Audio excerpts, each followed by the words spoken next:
Hi everyone, welcome to UG Entrance Examination Batch 24/7 and my dear student, in this video session we people are covering a chapter of your class 12th Vistas book। अभी तक हम flamingo book का cover कर रहे थे ना ही अब हम लोग एक और चैप्टर लेकर के आ गए हैं जो कि आपकी विस्टास बुक का चैप्टर है। This is the first chapter and the name of the chapter is the third level, right.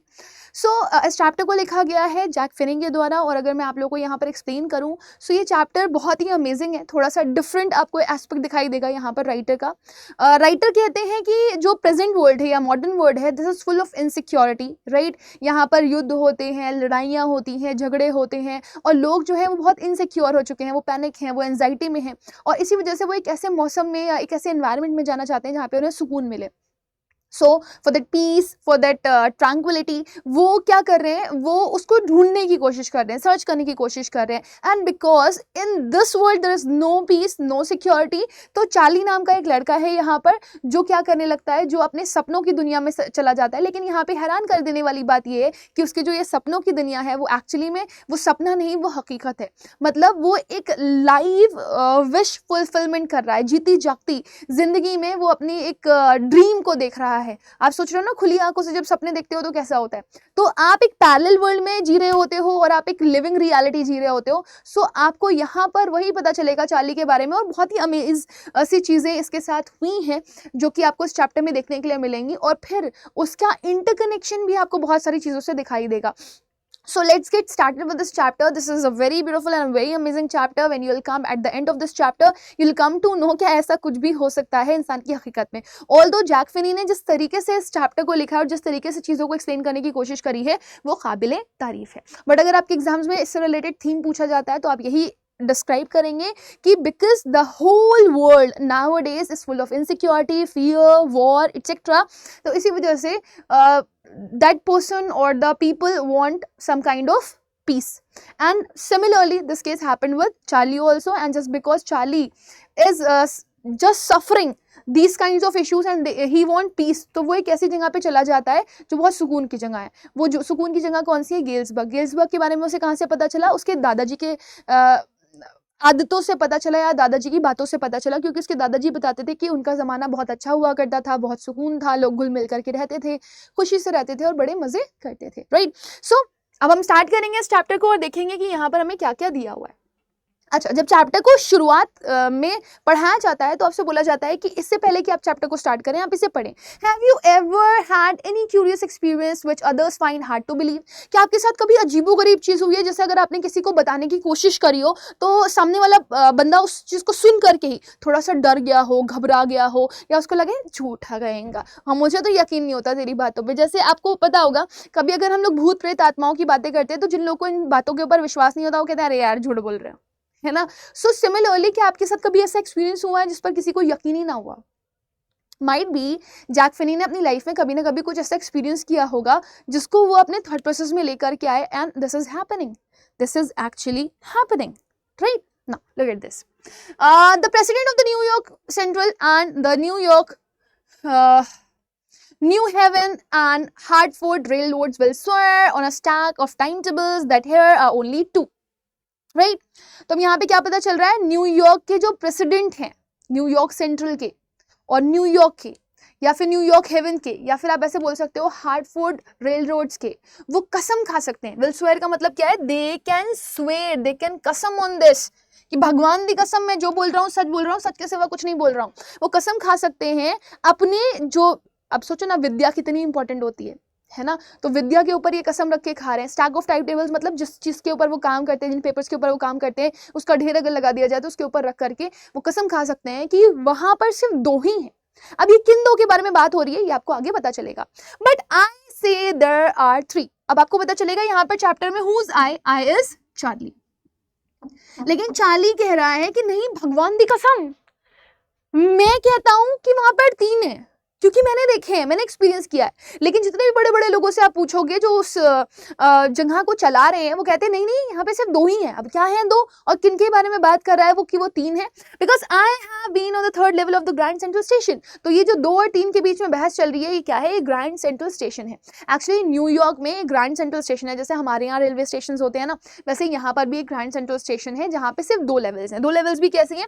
जैसे मान लीजिए हम ग्राउंड फ्लोर से गए, तो ग्राउंड फ्लोर ऐसा है ना, ग्राउंड फ्लोर, यहाँ पर एक स्टेशन है, फिर इसके नीचे आप एक और जाओगे तो यहाँ पे नीचे जाते हुए एक और स्टेशन है, राइट। और जो प्रेसिडेंट है न्यूयॉर्क के, वो कसम खा रहे हैं कि भाई 2 ही है, लेकिन चार्ली कहता है अरे नहीं भाई, मैं तीसरे पे गया हूँ, मैंने तीसरा देखा है, मैं भी कसम खा सकता हूँ क्योंकि मैंने एक्सपीरियंस किया उसको। तो यही बात हो रही है कि ग्रैंड सेंट्रल स्टेशन पे खाली 2 ही लेवल्स है, लेकिन चार्ली सिंह नहीं नहीं 3 है क्योंकि मैं वहां पे गया हूँ। Yes I have been among others, sorry, yes, I have been taken the obvious step. I talked to a psychiatrist friend of mine among others.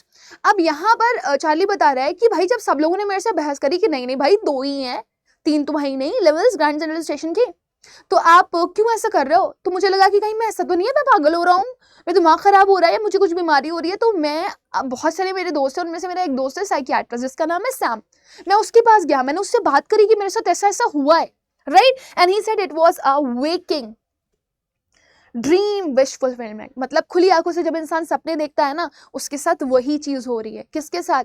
Charlie के साथ। He said I was unhappy. मेरा दोस्त Sam मुझे बताता है तुम नाखुश हो, इस वजह से तुम खुली आंखों से सपने देख रहे हो खुशी का माहौल पाने की। This made my wife kind of mad, but he explained that he meant the modern world is full of insecurity, fear, war, and the rest of it, and that I just want to escape. अब जब मेरी baby ने ये सुना कि मेरा दोस्त Sam जो कि साइकियाट्रिस्ट है, जो दिमागी इलाज करता है, वो ये कह रहा है कि अरे तुम जीते जागते खुली आंखों से सपने देख रहे हो, तो मेरी जो बीवी थी वो ऐसे पगला सी गई कि क्या बोल रही है कि मेरा पति पागल हो गया है। मैं दिमाग खराब हो रहा था, मैं सोच भी नहीं पा रहा था कि ऐसा कुछ हो सकता है। मेरी वाइफ तो सच में सुन करके पगला गई कि मेरा पति पागल हो गया। बट फिर चार्ली कहता है कि मेरे जो दोस्त था सैम, उसने एक्सप्लेन किया कि नहीं परेशान मत हो, ऐसा बहुत सारे लोगों के साथ हो सकता है, क्योंकि जिस वर्ल्ड में हम लोग रह रहे हैं यहाँ पर क्या क्या है, इनसिक्योरिटी है, फियर है, वॉर है, वरी है। इनसिक्योरिटी का मतलब आपको लगता है कि आप सिक्योर नहीं हो, आपके पास कुछ भी ऐसा नहीं है जहां पर आप आसरा ले सको और आप सेफ हो, आपके अंदर डर है, युद्ध ना हो जाए, चिंताएं आपको सता रही हैं, और भी बहुत सारी चीजें हैं जो नेगेटिव आज के वर्ल्ड में हो रही हैं। और बस चार्ली उसी दुनिया से जिसमें इनसिक्योरिटी, फियर, वॉर और वरी है, वहां से बच करके निकलना चाहता है। एस्केप का मतलब होता है बच करके निकलना। Well who doesn't. खैर आप बताओ मुझे, कौन ऐसा होगा जो नेगेटिविटी से पॉजिटिविटी की तरफ कन्वर्ट होना नहीं चाहेगा? एवरीबडी वांट्स, हर कोई बच करके निकलना चाहता है इस दुनिया से जो कि इतनी नेगेटिव है। Everybody I know wants to escape, but they don't wander down into any third level at Grand Central Station. अब यहां पर चार्ली कहता है कि हर वो इंसान जिसको मैं जानता हूं, वो इस इनसिक्योरिटी, फियर, वॉर और वरी वाले वर्ल्ड से बच करके निकलना चाहता है, लेकिन उनके साथ मेरे जैसा नहीं हो रहा। वो कभी थर्ड लेवल पर नहीं गए, मैं गया हूं, इसीलिए किसी को यकीन ही नहीं हो रहा कि बीमारी तो सबको होती है, प्रॉब्लम्स तो सबके पास होती हैं, लेकिन सबके साथ वो क्यों नहीं हो रहा जो मेरे साथ हो रहा है। But that's the reason he said and my friends all agreed. अब यहां पर बताया जा रहा है कि यही इकलौता एक रीजन था जो कि सैम ने दिया, और मेरे जितने भी दोस्त थे वो सब इस बात पर अग्री हो गए कि हाँ ये बात सच है कि सब लोग जो हैं वो इनसिक्योरिटी में रह रहे हैं, इस मॉडर्न वर्ल्ड में रह रहे हैं, और सबके साथ प्रॉब्लम्स है, सबके साथ परेशानियां हैं, इसलिए हर कोई उस सिचुएशन से बच करके निकलना चाहता है। सैम भी बच करके निकलना चाहता है, और यही वजह है कि उसके साथ ये हो रहा है। सब तो अग्री कर गए, लेकिन आप सोचते हो जिसके साथ वो प्रॉब्लम हो रही होती है वो कहीं ना कहीं दिमाग में कंफ्यूजन लेकर के बैठा होता है, यार क्यों, why is it happening with me only, right? Everything points to it, they claimed. कह रहे सही बात है, सैम एकदम सही बोल रहा है, और जो भी चीजें तुम्हारे साथ हो रही हैं वो सब इस चीज का दावा भी कर रही है कि तुम्हारे साथ ऐसा क्यों हो रहा है। माई स्टैम्प कलेक्टिंग फॉर एग्जाम्पल। अब यहाँ पे चार्ली बताता है कि इस वरी और वॉर और इनसिक्योरिटी वाली दुनिया से बचकर निकलने के लिए चार्ली एक और काम करता है, वो अपनी हॉबी को फॉलो करता है। एवरीबडी हैज वन हॉबी जिससे वो खुश हो सके, तो चार्ली के अंदर भी एक हॉबी है स्टैम्प कलेक्शन की। For example that's a temporary refugee. Refugee का मतलब होता है एक शेल्टर, आसरा, है ना। तो मैं क्या करता हूँ, मेरी एक और हॉबी है जिससे मेरे को जो बहुत अच्छा लगता है। अब होता नहीं, हमारी जिंदगी में बहुत सारे गम होते हैं, लेकिन कुछ ऐसा हमारी जिंदगी में होता है जिसको अगर हम कर लेते हैं तो हम बहुत खुश होते हैं, बहुत हैप्पी होते हैं। सो चार्ली की जिंदगी में वो हैप्पी होने वाली जो चीज थी वो क्या थी, वो स्टैम्प कलेक्शन था। तो चार्ली स्टैम्प कलेक्शन करता था, लेकिन चार्ली कह रहा है कि ये मेरे लिए एक टेम्पररी रेफ्यूजी था, मतलब थोड़ी देर के लिए तो मैं खुश होता था, लेकिन मैं परमानेंट खुश नहीं हो पाता था। Well may be, but my grandfather didn't need any refugee from reality. कहता है हो सकता है कि मेरे साथ ऐसा हो कि मेरे को हकीकत से बच करके निकलना पड़ रहा हो, लेकिन मेरे ग्रैंडफादर के साथ तो ऐसा कुछ नहीं था। तो चार्ली यहाँ पर आपको ये भी बताने की कोशिश कर रहा है कि स्टैम्प कलेक्शन की हॉबी उसके अंदर किसके पास से आई, उसके ग्रैंडफादर के पास से आई, right. Things were pretty nice and peaceful in his day. अब वो कहता है कि लेकिन मेरे ग्रैंडफादर जिस समय में थे उस समय सब कुछ अच्छा था, सब कुछ खुशहाल था, इसी वजह से उनको किसी रेफ्यूजी या शेल्टर की जरूरत नहीं पड़ती थी कि वो स्टैम्प कलेक्शन क्यों करेंगे, right. Now from all I hear and he started my collection. यही मैंने सुना है उनके मुंह से कि हमारा समय बहुत अच्छा था और यही वजह है कि उनके स्टैम्प कलेक्शन की हॉबी मेरे अंदर भी आ गई और मैं स्टैम्प कलेक्शन करने लगा। It's a nice selection, 2 blocks of 4 of practically every US issue, first day covers and so on। तो कहता है बड़ा मजा आता है कि आप अलग अलग तरह के स्टैम्प्स कलेक्ट करो, और सबसे मजा आता है फर्स्ट डे कवर्स कलेक्ट करने में। अब फर्स्ट डे कवर्स क्या होते हैं, जैसे मान लो कभी भी कोई स्टैम्प है ना, कोई भी निकाला गया, फर्स्ट स्टैम्प रिलीज किया गया, ठीक है, तो जनरली क्या होता है ना, अलग अलग स्टैम्प अलग अलग जगह पर लगाए जाते हैं जब कोई कार्ड पोस्ट किया जाता है तो। लेकिन फर्स्ट डे कवर क्या होता है, फर्स्ट डे कवर होता है जैसे मान लीजिए कोई भी नया स्टैम्प रिलीज किया गया, उसको किसी को अगर डेट याद रखनी होती थी तो वो अपने घर पर एक खाली लेटर के साथ उस फर्स्ट डे कवर को क्या करता था, पोस्ट कर देता था। तो उसे ये याद रहता था कि इस दिन ये फर्स्ट डे कवर रिलीज किया गया, उसके पास वो स्टैम्प कलेक्शन हो जाता था। तो कह रहा है ये आदत मेरे अंदर मेरे दादाजी से आ गई थी।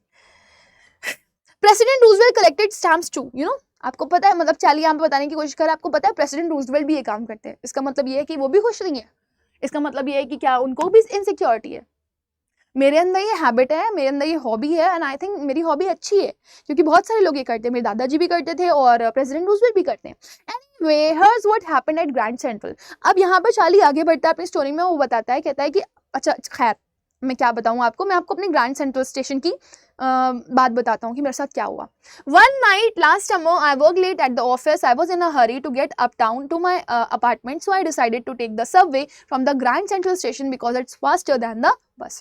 अब चार्ली बता रहा है कि एक दिन की बात है, मतलब रात का टाइम था, गर्मियों का मौसम था, मैंने लेट नाइट ऑफिस में काम किया, मैं जल्दी में था और जनरली मैं बस से जाता था, लेकिन क्योंकि मुझे उस दिन जल्दी थी कि मेरे को घर पहुंचना है, मेरी बीवी मेरा वेट कर रही होगी, तो उसने क्या किया, बस ना लेकर के वो ग्रैंड सेंट्रल स्टेशन चला गया। ठीक, उसे घर जल्दी जाना था, इस वजह से उसने क्या डिसाइड किया कि वो ग्रैंड सेंट्रल स्टेशन के सबवे से चला जाएगा क्योंकि वहां से रास्ता छोटा भी पड़ेगा और वो तेज भी चलती है। I don't know why this should have happened to me। मुझे नहीं पता कि मेरे साथ ऐसा क्यों हो गया या मेरे साथ ऐसा क्यों होना चाहिए था। I'm just an ordinary guy named Charlie, 31 years old। अब यहाँ पर वो अपना डिस्क्रिप्शन दे रहा है कि देखो अगर मैं आपको अपने बारे में बताऊं, आप ये सोच रहे हो कि मैं कोई बहुत मतलब एक जादुई आदमी हूँ, तो ऐसा कुछ भी नहीं है। मेरे साथ पता नहीं क्यों हो रहा है ये, मैं तो एक आम इंसान हूँ, मेरा नाम चार्ली है, मैं 31 साल का हूँ, एंड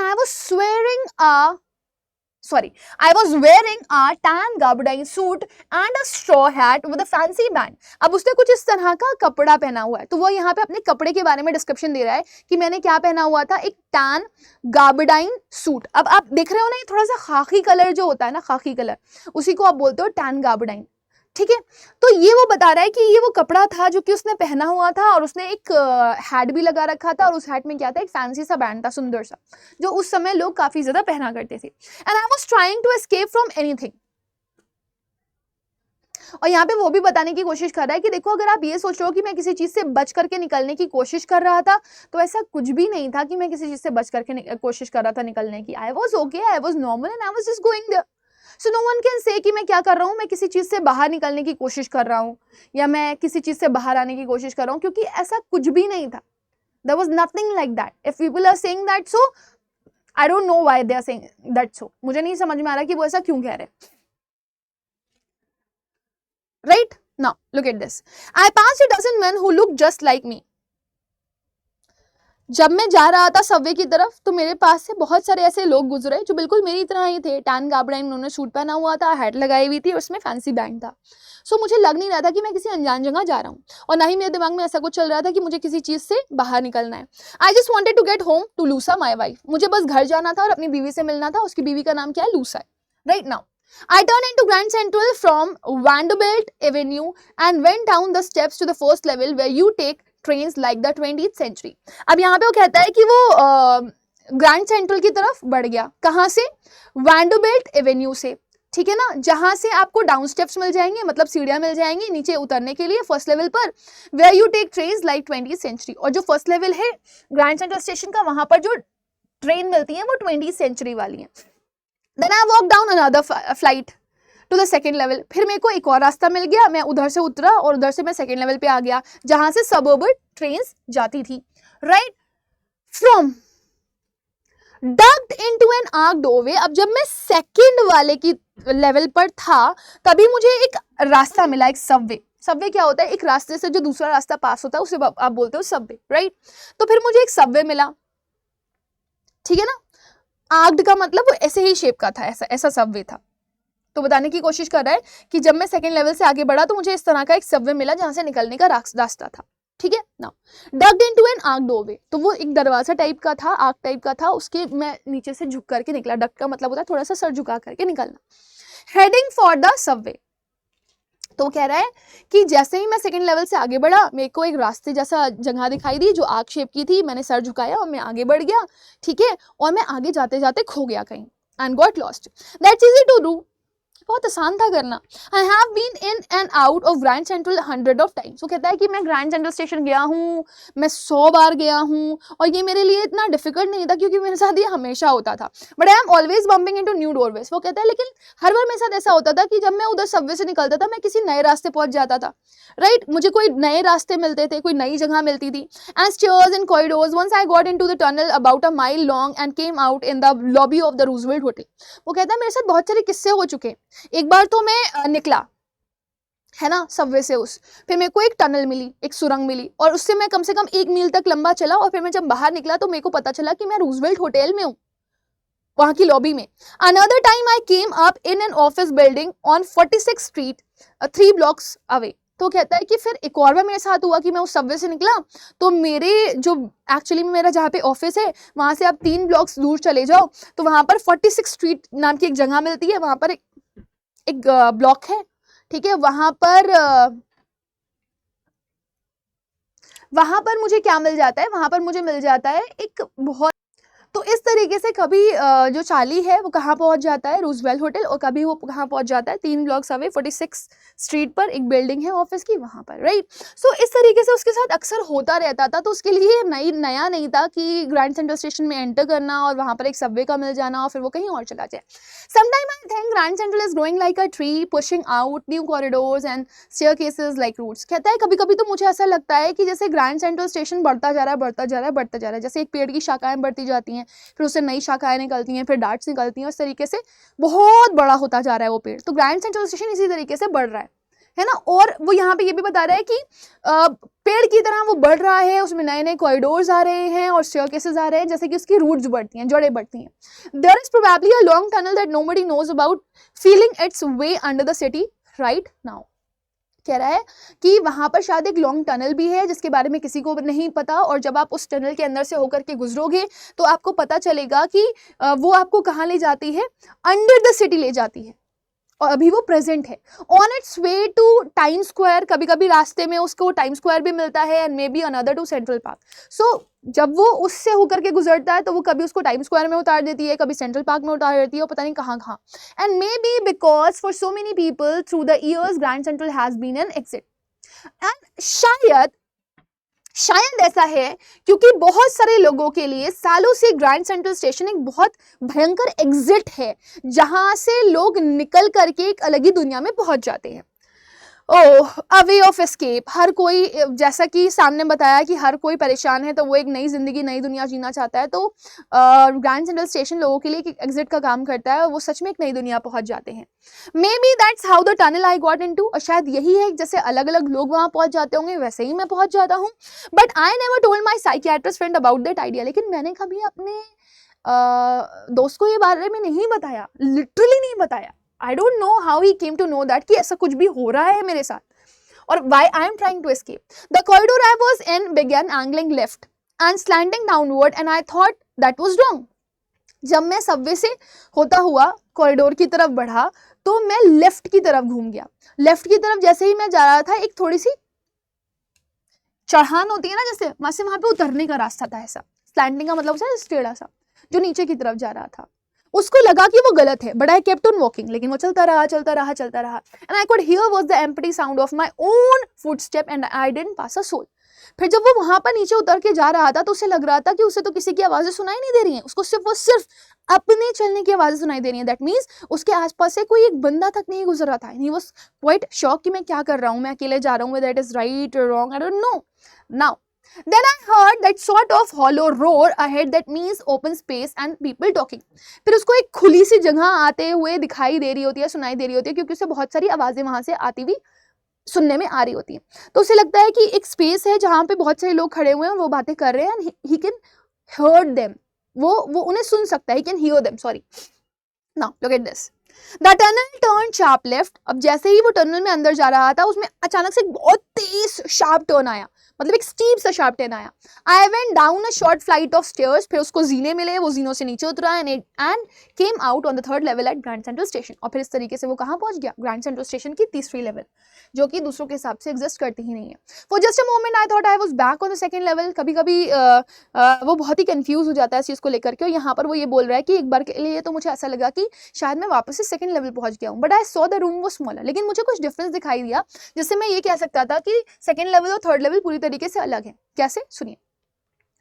मैंने देखा रूम छोटे थे कंपैरेटिवली सेकंड लेवल के, एंड फ्यूअर टिकट काउंटर्स, वहां पर जो टिकट काउंटर्स थे वो भी कंपैरेटिवली कम थे, है ना। और ट्रेन गेट्स थोड़े अलग दिखाई दे रहे थे, मतलब कम थे, ट्रेन छोटी थी। And the information booth in the centre was of would.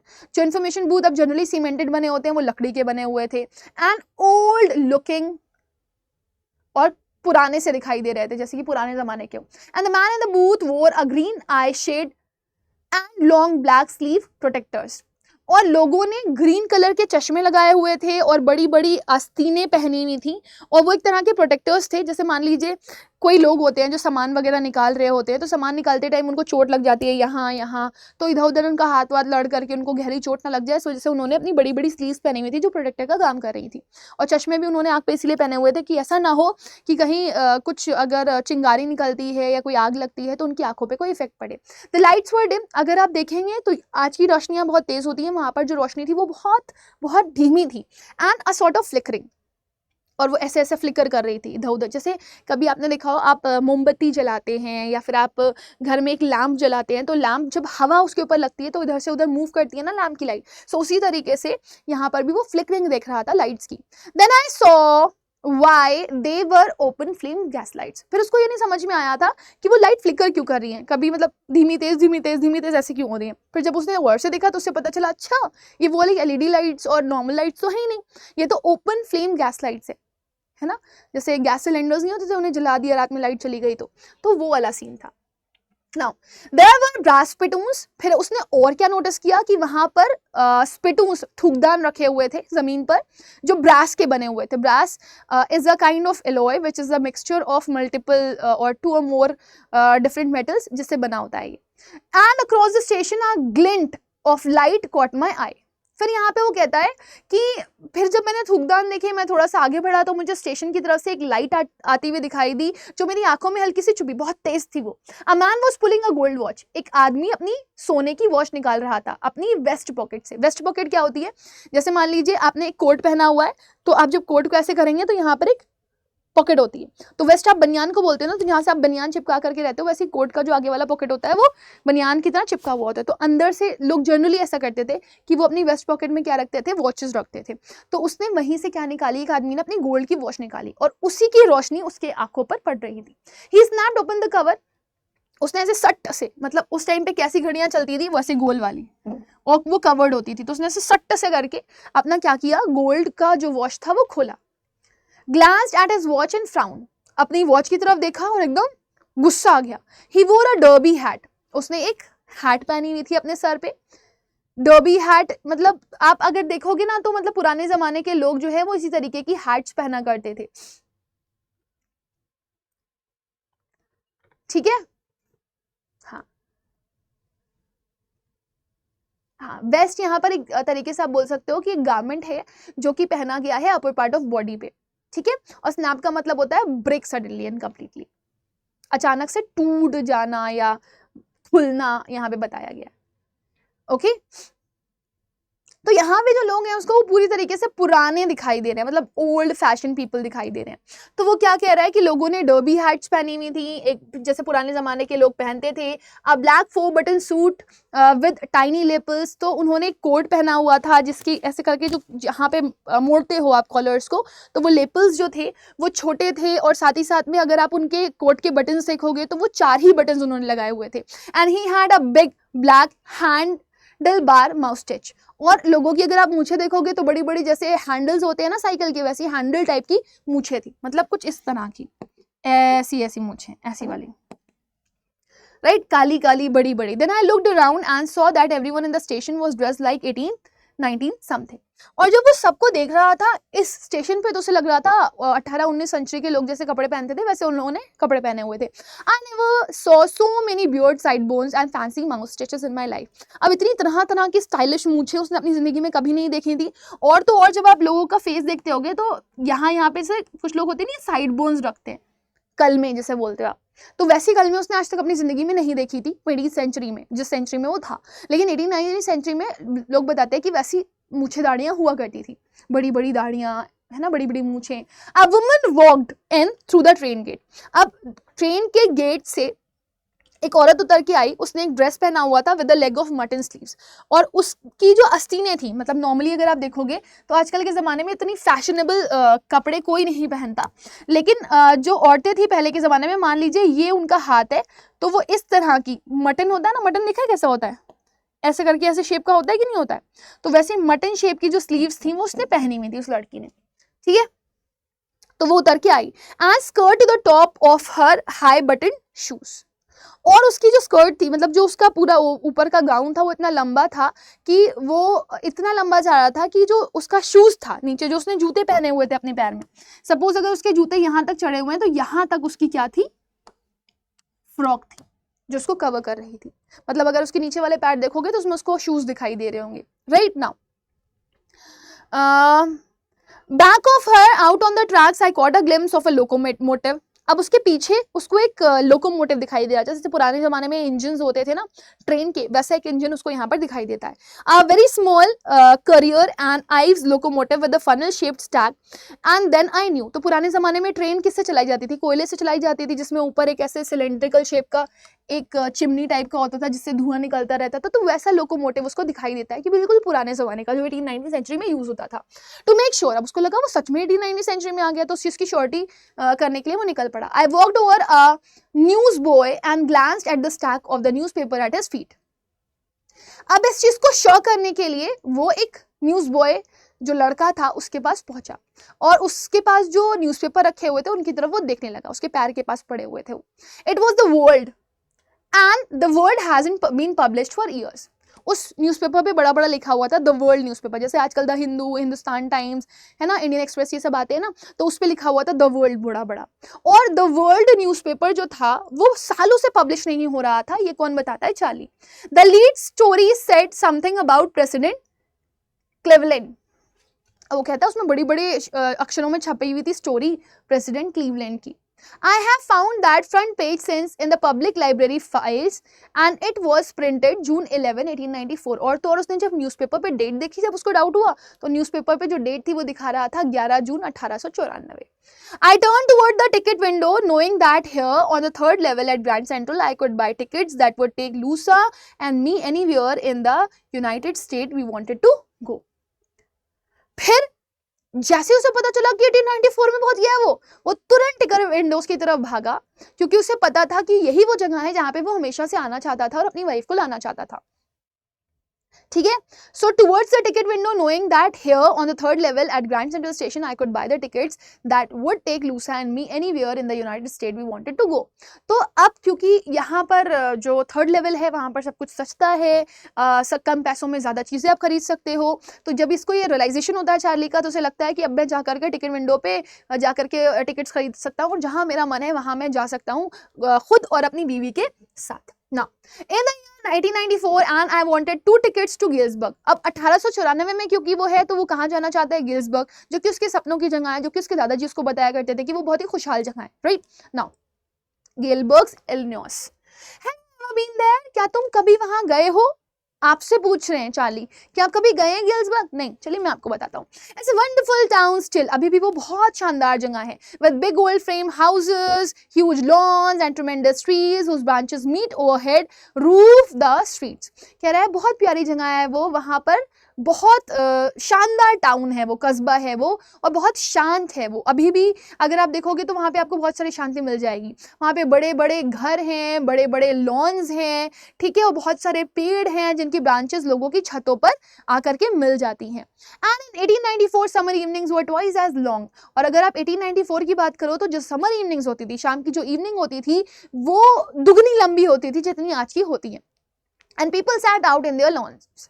अब ये सब चार्ली को किसने बताया? चार्ली को चार्ली के दादाजी ने बताया कि वहाँ की जो इवनिंग्स होती थी वो बड़ी मजेदार होती थी, जितने भी लोग होते थे वो आकर के लॉन में बैठ जाते थे और खूब सारी बातें करते थे। Right now the people sat out their lawns then smoking cigars and talking quietly.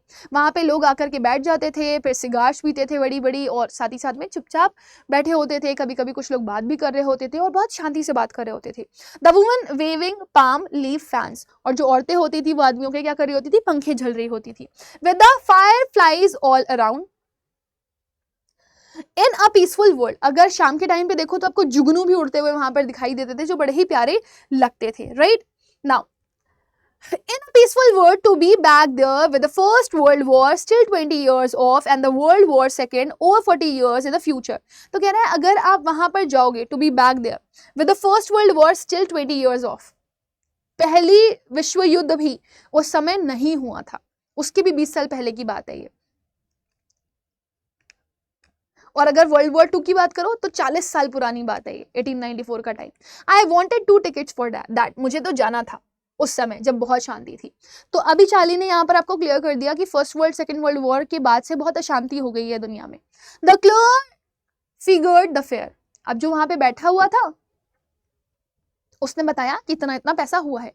He glanced at my fancy हैडबैंड, अब जो उसने अपने हैट के ऊपर बैंड लगाया हुआ था उसकी तरफ क्लर्क ने देखा, कुछ अद्भुत सा लग रहा है।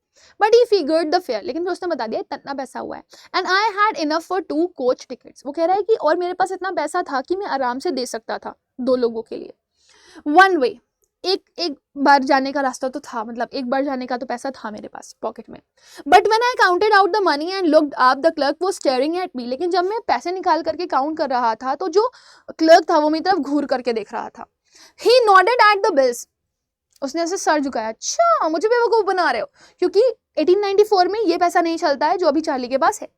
दैट एंट मनी, ये पैसा नहीं है mister, he said, and if you are trying to skin me का मतलब है अगर तुम मुझे बेवकूफ करना चाह रहे हो, मेरे को बेवकूफ बनाना चाह रहे हो, you won't get very far, and he glanced at the cash drawer beside him।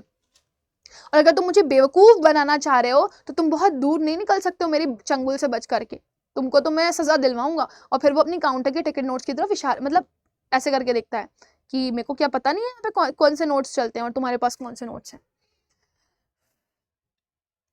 Of course the money was old style bills, of course, क्योंकि 1894 में था वो, तो पुराने जमाने के सिक्के चलते थे। Half again as big as the money we use nowadays, half again as big as the money we use nowadays। आजकल छोटे नोट चलते हैं, वहां पे बड़े बड़े नोट्स चलते थे। एंड डिफरेंट लुकिंग, और थोड़े से अलग भी थे। I turn away and got out fast, मैं निकल आया कि अगर पकड़ा गया तो भाई यहीं पर फंस जाऊंगा। और फिर आप सोचो ना, 1894 की जेल में सजा काटना is not good. There is nothing nice about jail in 1894, sorry, right next. And that was that, और अगर मैं पकड़ा जाता तो मुझे सच में जेल में बंद कर दिया जाता, भाई मुझे वहां पे नहीं रुकना था। आई द सेम वे आई कम, मैं उधर ही से निकल आया जहां से मैं आया था। I suppose next day during lunch hour I drew $300 out of the bank, nearly all we had. तो यहाँ पे चार्ली बताता है कि मेरे पास जितना पैसा था मैंने सारा का सारा पैसा जा करके चेंज करवा लिया बैंक में, ओल्ड करेंसी में जितना था। And what old style currency that really worried my psychiatrist friend. अब जब मैंने ये अपने साइकियाट्रिस्ट फ्रेंड को बताया तो उसको बड़ी चिंता होने लगी, कहूँगा पागल वागल हो गया है, वापस कैसे पहुंचेगा वहां पर जहाँ से ये आया है, और ये क्यों कर रहा है, I am not getting that. So ये क्यों ओल्ड करेंसी में पैसा कन्वर्ट करवा रहा है। हो सकता है कि वो सैम के साथ ही गया हो नोट चेंज करवाने के लिए। You can by old money at almost any coin dealers. अब यहाँ पे बताया जा रहा है कि आप किसी भी कॉइन डीलर के पास चले जाओ, वो आपको पैसे चेंज करके दे देगा, बट यू हैव टू पे अ प्रीमियम। लेकिन ऑफकोर्स आपको कुछ प्रीमियम देना पड़ेगा। मतलब जैसे अगर मान लो आजकल आपने देखा होगा पेटीएम में जा करके अगर आप बोलते हो कि भाई आप मेरे से पेटीएम ले लो लेकिन मेरे को कैश दे दो, तो बोलते हैं ना 5 रुपये कट जाएंगे आपके या 10 रुपये कट जाएंगे, ऐसे करते हैं ना वो लोग। तो वैसे ही यहाँ पर भी प्रीमियम पे करना पड़ता था। माई $300 बॉट लेस देन 200। अब जो $300 उसके पास थे वो $200 से भी कम उसको वापस मिले ओल्ड करेंसी के तौर पर, लेकिन मुझे फर्क नहीं पड़ता था। Eggs were 13 cent a dozen in 1894। अब यहाँ पे चार्ली थोड़ा सा फन करता हुआ दिखाई दे रहा है कि अरे पुराने समय में तो सब चीज़ सस्ती है। अंडों की बात भी करोगे ना अगर, तो 13 सेंट में मिल जाते। सेंट क्या है, जैसे कि अगर आप बोल रहे हो $1, तो $1 इज इक्वल टू 100 सेंट्स होता है। तो 13 सेंट में 1 दर्जन अंडे मिल जाते हैं, तो इससे सस्ता क्या हो सकता है। आप 13 दिन खाना खा सकते हो, तो 1 महीने तो आराम से चल जाएगा। But I have never again found the corridor that leads to the 3rd level at Grand Central Station. अब यहाँ पर चार्ली कहता है लेकिन फिर मुझे उसके बाद ग्रैंड सेंट्रल स्टेशन कभी नहीं मिला, although I have tried often enough. मैंने बहुत बार कोशिश करी। Louisa was pretty worried. Louisa बहुत चिंतित थी when I told her all this, जब मैंने उसको ये सब कुछ बताया, and didn't want me to look for the 3rd level any more. और फिर वो कहती है कि अगर तुमको नहीं मिल रही है 3rd लेवल तो मत ढूंढो, अभी तुम पगला जाओगे, मैं तुम्हें पागल होता हुआ नहीं देख सकती। And after a while I stopped. और कुछ दिन बाद मैंने भी उसे ढूंढना बंद कर दिया, क्योंकि मुझे नहीं मिल रही थी। तो मैं एक बोलते नहीं, मैं नहीं चाहता था कि मेरे एफर्ट्स वीन जाए, तो मैंने वो हरकत ही करना बंद कर दी थी। I went back to my stamps. I went back to my stamps मतलब उसने वापस से एक हॉबी स्टार्ट कर दी थी अपनी स्टैम्प कलेक्शन की, कि ठीक है यार अगर मुझे एस्केप चाहिए ही है तो मैं स्टैम्प कलेक्शन वापस शुरू कर देता हूँ। But now we are both looking.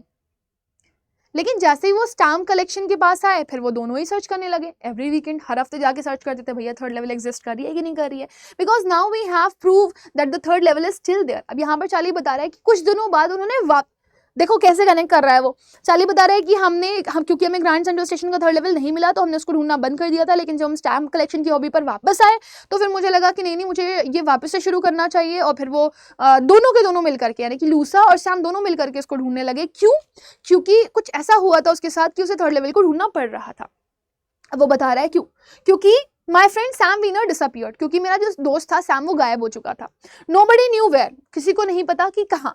But I sort of suspected because Sam's a city boy and I used to tell him about Galesburg. अब यहाँ पे बता रहे हैं लेकिन मुझे शक था पूरा, जिसको मैं बहुत अच्छे से एक्सप्लेन कर सकता हूँ आपको कि वो कहाँ गया होगा। हम जब भी बात करते थे हम और सैम, तो मैं जनरली उसे गेल्सबर्ग के बारे में बताया करता था कि वो कितनी प्यारी सी जगह है। I went to school there, मैं वहाँ पर स्कूल जाया करता था। And he always said he like the sound of the place, और वो हमेशा मेरे से ये बोलता था कि यार गेल्सबर्ग सच में बहुत अच्छी जगह सुनाई देती है। And that's where he is all right in 1894। अब मुझे पता है कि वो कहाँ गया है, वो गेल्सबर्ग ही गया है 1894 में, बिकॉज वन नाइट, क्योंकि वो कह रहा है, वो एक्सप्लेनेशन दे रहा है कि ऐसा क्यों है। क्योंकि एक रात फर्स्टिंग विद माई स्टैम्प कलेक्शन, मैं स्टैम्प कलेक्शन को अभी सेट कर रहा था अपने, थोड़ा सा कंफ्यूज था, और उसको क्या दिखाई दिया, well do you know what our first day cover is. वो स्टैम्प कलेक्शन को लेकर के थोड़ी सी सेटिंग्स कर रहा था, तभी उसे अचानक से मिलता है क्या, फर्स्ट डे कवर। अब वो आपसे पूछ रहा है कि क्या आपको पता है फर्स्ट डे कवर क्या होता है। अगर आपको नहीं पता तो आप यहाँ से जान लो। When a new stamp is issued, stamp collectors buy some. जब कोई नया स्टैम्प इशू किया जाता है तो कुछ जो स्टैम्प कलेक्टर्स होते हैं वो खरीद लेते हैं, and use them to mail envelopes to themselves on the very first day of the sale, and the postmark proves that date. तो वो जो फर्स्ट डे कवर होता है उस पर जो स्टैम्प लगा हुआ होता है, उसकी जो डेट होती है वो हमें कैसे याद रहती है, वो पोस्ट की डेट से याद रहती है, पोस्ट मार्क की डेट से। और उसमें जो स्टैम्प कलेक्टर्स होते हैं वो अपने ही घर पर एक लेटर भेजते हैं, और वो भी खाली लेटर भेजते हैं। The envelope is called first day cover, और उसी एनवेलप को, जिस लिफाफे के अंदर वो खाली लेटर आता है और स्टैम्प लगा हुआ आता है, उसे फर्स्ट डे कवर कहते हैं। दे नेवर ओपन, उन्होंने कभी उसको ओपन ही नहीं किया था। You just put blank paper in the envelope, क्योंकि उसमें खाली पेपर होता है तो उसको ओपन करने की जरूरत नहीं होती है। That night among my oldest first day covers I found one that shouldn't have been there. अब वो कह रहा है कि उस रात मैं अपने फर्स्ट डे कवर्स को चेक कर रहा था जो पुराने थे, तो एक मैंने देखा कि मतलब ही इज गेटिंग समथिंग डिफरेंट। वो कह रहा है I found one that shouldn't have been there, मुझे एक ऐसा स्टैम्प मिला फर्स्ट डे कवर जो वहां पर नहीं होना चाहिए था, बट वो वहां पर था। मतलब अभी वो आपको बता चुका है कि फर्स्ट डे कवर में जो एनवेलप के अंदर लिफाफे के अंदर जो आपका कागज रखा होता है, लेटर रखा होता है, वो खाली होता है। तो एक दिन उसको फर्स्ट डे कवर में एक ऐसा कवर मिला जो वहां पे नहीं होना चाहिए था। क्यों? Because it was there because someone had mailed it to my grandfather at his home in Galesburg.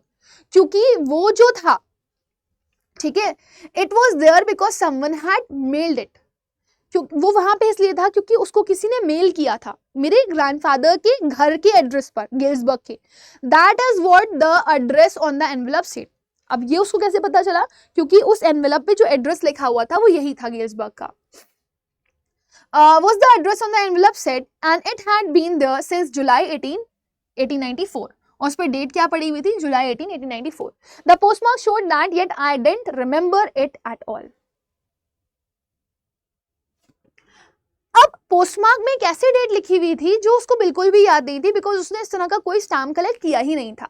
The stamp was a 6 cent. अब जब भी स्टैम्प आप खरीदते हो तो स्टैम्प का एक प्राइस भी होता है, तो 6 सेंट का स्टैम्प उसके ऊपर लगा हुआ था। डल ब्राउन, थोड़ा सा अगर ब्राउन कलर देखोगे तो ब्राउन का जो डल शेड होता है उस कलर का था ये, with a picture of president Garfield, और उस पर जो पिक्चर थी वो प्रेसिडेंट गारफील्ड की लगी हुई थी। Naturally when the envelope came to granddad in the mail, it went right into his collection and stayed there. Generally क्या होता है या नेचुरली क्या होता है, जब एनवेलप आता है ग्रैंडडैड के पास यानी कि उसके ग्रैंडफादर के पास मेल में, तो वो सीधे उनके कलेक्शन में चला जाता है और वो वहीं होता है। तो ये यहाँ कैसे आ गया? ये तो चार्ली का कलेक्शन है ना, ग्रैंडडैड का तो कलेक्शन है नहीं, तो उसके ग्रैंडडैड के कलेक्शन में ये होना चाहिए था, तो ये यहाँ पे कैसे आ गया? तो इसलिए वो शौक है कि भाई ग्रैंडफादर का जो लेटर है वो मेरे पास कैसे आ जा रहा है। Now, till I took it out and opened it. अब यही कंफ्यूजन था, उसने उसको निकाला और देखा। The paper inside wasn't blank. अब जनरली फर्स्ट डे का कवर जो आता है या फर्स्ट डे कवर में जो एनवेलप होता है वो खाली होता है, जो उसके अंदर लेटर होता है, लेकिन इस पे कुछ लिखा हुआ था। अब उसमें क्या लिखा हुआ था? 941 वर्लर्ड स्ट्रीट, गेल्सबर्ग, इलिनॉइस, जुलाई 18, 1894। ये डेट है, ये एड्रेस है जो उसके दादाजी का है, लेकिन दादाजी के कलेक्शन में नहीं है, उसको यहाँ पे मिल रहा है। उस पर लिखा हुआ है चार्ली। अब देखो, दादाजी के एड्रेस पे आया है और चार्ली को मिल रहा है। चार्ली क्या कह रहा है? चार्ली से क्या कह रहा है ये letter? I got to wishing that you were right. मैं ये लेटर इसलिए लिख रहा हूँ क्योंकि मैं ये जानना चाह रहा हूँ कि तुम सही हो। That I got to believing you were right, और मुझे ये भी पता चल गया कि तुम सही थे, तुम गलत नहीं थे। एंड चार्ली इट्स ट्रू, और चार्ली जो तुम बताते थे वो सच है। I found the third level, मुझे थर्ड लेवल मिल गई। I have been here 2 weeks, और मुझे 2 हफ्ते हो गए हैं यहाँ आए हुए। And right now down the street at the dailies someone is playing piano, और अभी ना मैं गेल्सबर्ग की उसी जगह पे बैठा हुआ हूँ जहाँ पर आप बोला करते थे कि यहाँ पर जाओ, ये बहुत अच्छी जगह होती है। तो मैं अभी वहीं पर हूँ, मैं डेलीज स्ट्रीट पे ही हूँ, वहां पे कोई पियानो बजा रहा है। And they are all out on the front porch singing seeing Nellie home. अब यहाँ पर ना वहाँ लोग पोर्च पे बैठे हुए हैं, और पोर्च पे बैठने के बाद गाने गा रहे हैं, सीइंग नेली होम, है ना। तो पहले टाइम पे वॉरियर सॉन्ग्स ऐसे ही गाए जाते थे। And I am invited over a lemonade, और मुझे ना यहाँ पर लोगों ने इन्वाइट किया है एक शिकंजी के लिए, नींबू के शरबत के लिए। कम मतलब वहाँ के लोग ड्रिंक्स नहीं करते थे अपना डिप्रेशन मिटाने के लिए। कम ऑन बैक चार्ली, आ जाओ। Charlie and Louisa keep looking till you find the third level, it's worth it, believe me. Please तुम लोग ढूंढते रहो थर्ड लेवल, तुम्हें जरूर से जरूर मिलेगी, ये वर्थ इट है। और देखो मैं यहाँ पे आ गया हूँ, मैं बहुत सुकून में हूँ। तो अब now this is a kind of vague thing which has been written by the writer, because यहाँ पर अगर आप देखोगे तो चार्ली की इमेजिनेशन ही लग रही है एक तरीके से, because this is quite impossible. But क्योंकि चार्ली की वाइफ है लूसा, तो लूसा उसकी मैक्सिमम बातों पर बिलीव कर लेती है। तो हो सकता है कि लूसा और चार्ली दोनों मिल करके अभी किसको ढूंढ रहे हो? ग्रैंड सेंट्रल स्टेशन को ढूंढ रहे हो, और सैम कहीं और गया हो। या ये भी हो सकता है कि ये रियलिटी हो, but is it a reality? आप मुझे after the video comment section में बताओगे आपका क्या थॉट है इस पे। The note is signed Sam. Note पे साइन था, और साइन सैम का था, तो मुझे पता चल गया कि वो गेल्सबर्ग गया है। उसने गेल्सबर्ग जाकर के ये लेटर मेरे को लिखा है। और कहाँ से आया ये? दादाजी के एड्रेस पे। At the stamp and coin store I go to, I found that Sam bought $800 worth of old style currency. अब यहाँ पर चार्ली आपको बता रहा है कि वो ये जानने के बाद, लेटर पढ़ने के बाद वो तुरंत जाता है ओल्ड करेंसी जहाँ पर चेंज होती है, तो उसको पता चलता है कि सैम आया था, उसने $800 जो हैं वो ओल्ड करेंसी में कन्वर्ट करवा लिए हैं। That ought to set him up in a nice little है। और वो वहाँ पर जा करके अपना एक नया बिजनेस सेटअप कर चुका है, जो मुर्गियों और गाय भैंस बकरियों का चारा होता है, feed and grain business. He always said that was he really wish he could do, और वो हमेशा से ही यही करना चाहता था, और उसको वहाँ पर ये करने का मौका भी मिल गया। He always said that what he really wished he could do, and he certainly can't go back to the old business. not in Galesburg, Illinois in 1894, his old business. Why Sam was my psychiatrist. मतलब ये बताया जा रहा है psychiatrist actually में लोगों का दिमागी इलाज कर तो रहे होते हैं, लेकिन एक्चुअली में उनका खुद का भी दिमागी संतुलन उतना सही नहीं होता है। और सैम कभी से भी साइकियाट्रिस्ट बनना नहीं चाहता था, उसका सपना तो हमेशा से यही था। और ये सपना वो साकार कहाँ कर रहा है अपना, उस जगह, उस पर्टिकुलर जगह जहाँ पर वो अभी है। सो सैम अब वहाँ जा कर के खुश है और वो वहाँ जा कर के अपना बिजनेस सेटअप कर चुका है। वो अपने पुराने बिजनेस में नहीं आना चाहता, वो बिजनेस जिसको आप साइकियाट्रिस्ट का बिजनेस कहते हो, जो लोगों के दिमागों को ट्रीट करते हैं, क्योंकि वो उस दिमागी संतुलन को सही करते करते वो खुद उसी बीमारी में पहुँच गया है। सो इसी के साथ साथ ये जो स्टोरी है यहाँ पर ख़त्म हो जाती है, लेकिन ये स्टोरी एक मैसेज दे रही है कि this is the reality of the life, that there are so many people and they are actually very very depressed, might be not only one person, all the people are suffering from the same things, right? जैसे कि आप उस psychiatrist को भी देख सकते हो जो लोगों का इलाज तो कर रहा है, लेकिन वो खुद भी शायद मेंटली फिट नहीं है। और यही होता है, ये वाइब होती है, जब हम एक दूसरे से बात करते हैं तो हम उनकी बातों में इतना डीप चले जाते हैं कि हम उनके हिसाब से एक्ट करने लगते हैं। ऐसे ही आपको अगर कभी आपको मौका मिले तो आप हिस्टीरिया के पेशेंट्स के बारे में पढ़ना, तो आपको थोड़ा सा आइडिया लगेगा कि वाइब बहुत मैटर करती है। आप जिस वाइब में रहते हो आप उसी वाइब की तरह बिहेव करने लगते हो। तो हो सकता है, दो कंडीशन है यहाँ पर, हो सकता है कि चार्ली की ही अभी भी ये थॉट हो कि सैम ऐसा ऐसा कर रहा है, या दूसरी कंडीशन ये भी हो सकती है कि चार्ली के थॉट के हिसाब से ही अब सैम भी सोचने लगा है और वो ऐसे कुछ कर रहा है। So with this my dear student, we have come to the end of the session, but after the video in the comment section आप मुझे ये बताइएगा आपका इस पे क्या थॉट है। और हम मिलते हैं अगले सेशन में, तब तक के लिए bye bye, take care and God bless you all.